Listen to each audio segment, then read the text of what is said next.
gyoza, not gyoza.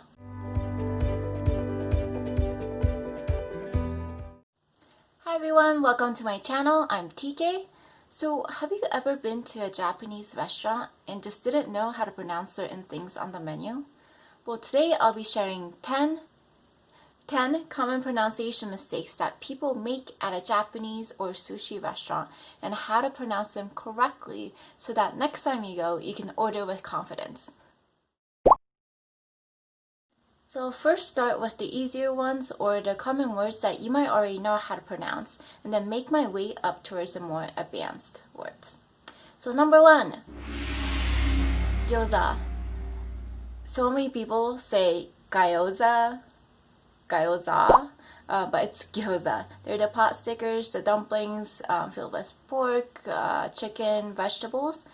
Now, you might also see dumplings at a Chinese restaurant, for example, but you refer to these dumplings as gyoza at a Japanese restaurant, and also the dumpling skin tends to be a little thinner. Number 2, sake, not sake, okay? The Japanese rice wine. So many people say sake, but sake is a Japanese female name. So if you're at a restaurant and if you're saying, "Hi, can I have some sake?" So you want to pronounce sake, right? Now in the States, when you say sake, people know that you're referring to the Japanese rice wine. But when you're in Japan, sake generally means just alcohol. And what we know here in the States as sake or the Japanese rice wine is nihonshu. So if you're in Japan, just be careful with the difference there. Number 3, nigiri. A lot of people say nigiri, but it's nigiri. They're the slice of raw fish on top of a mound of sushi rice, right? They're so good. And a lot of people might get confused with sushi being just nigiri, right? But actually nigiri is a type of sushi, and sushi can also refer to a roll. So if you want to order, say, salmon nigiri, but you say salmon sushi, your server might ask you, is it a roll or nigiri? So if you want this, make sure you say nigiri. Number 4, the famous Wagyu beef, Kobe beef. So many people say Kobe beef, but it's Kobe beef. It's raised in Kobe, the Hyogo prefecture in Japan, under very strict guidelines. It's known for its rich, juicy flavor and tender texture, and typically people enjoy it as a steak, barbecue, shabu-shabu, right? I tried it once when I tried Kobe barbecue once when I was in Japan, and oh my goodness, it was phenomenal. Highly recommend if you're in Kobe.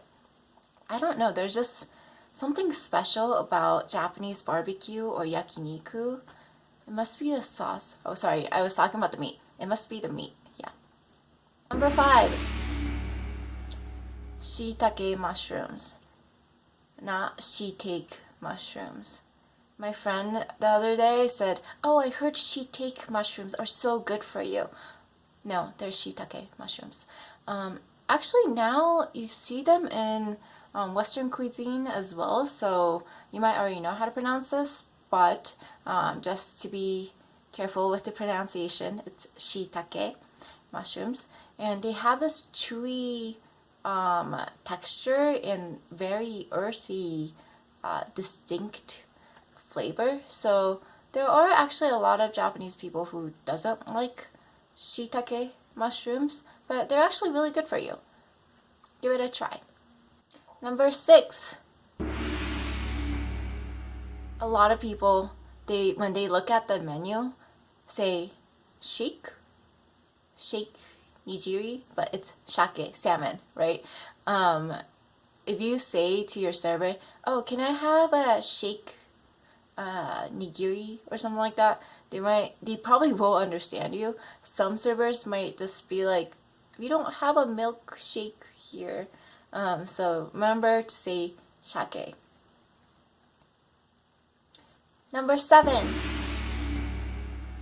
karaage, right? Not karaage. These are the deep fried, marinated fried chickens, right? They're so popular in Japan and also here, so good. Usually you put a little bit of lemon and sprinkle a little bit of salt. Some people like to put a little bit of mayo. It's so good. Great for summer. High in protein, a little bit high in fat as well. Number 8. So many people say tonkatsu, but it's tonkotsu ramen, right? Tonkotsu literally translates to pork bone, so it's a pork bone based broth ramen, right? Very creamy and rich in taste, very flavorful, and you typically see this at a ramen restaurant, even in the States. When you say tonkatsu is deep fried pork cutlet. So if you're saying, oh, I want tonkatsu ramen, then you're kind of saying, oh, I want pork cutlet ramen. So it's tonkotsu, not tonkatsu. Number 9, hirame, not hirame. It's a flounder, right? And you typically see this at a Japanese sushi restaurant as sashimi, thinly sliced, or as nigiri on top of sushi rice, right? And it's very light in flavor, soft white fish that you usually eat it with ponzu or citrus sauce. And last but not least, number 10, tsukemono, not tsukimono. Right, Tsukemono. These are the Japanese pickled vegetables that you usually see in traditional Japanese cuisine or meals, right?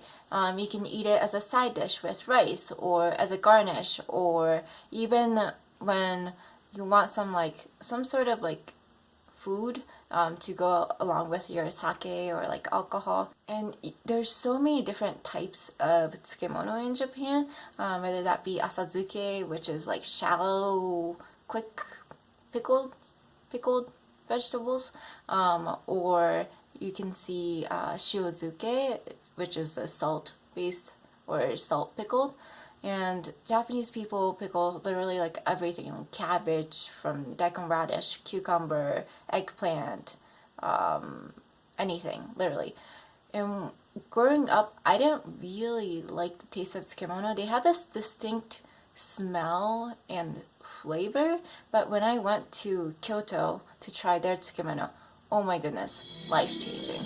Highly recommend if you ever go to Kyoto.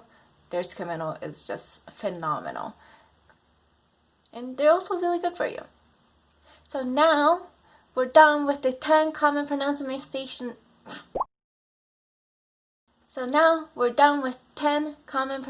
mistakes that people make at a Japanese restaurant. And now you can order at a Japanese restaurant with confidence. And just one pro tip, when you see E in a Japanese word, you usually pronounce it E, not E, right? So Kobe beef, sake, shake, tsukemono, right? So just be careful there. American words, you pronounce it like E, but it's E. All right. So thank you so much for watching my video. I'm actually curious to know, were there any other words that you mispronounce, you just don't know how to pronounce, or did you actually already know how to pronounce those words and you're like, TK, I'm a pro, I already know how to pronounce these words? Leave that in the comments below, and would really appreciate if you can hit the like button, subscribe to my channel, and I will see you next time in my video. Bye bye.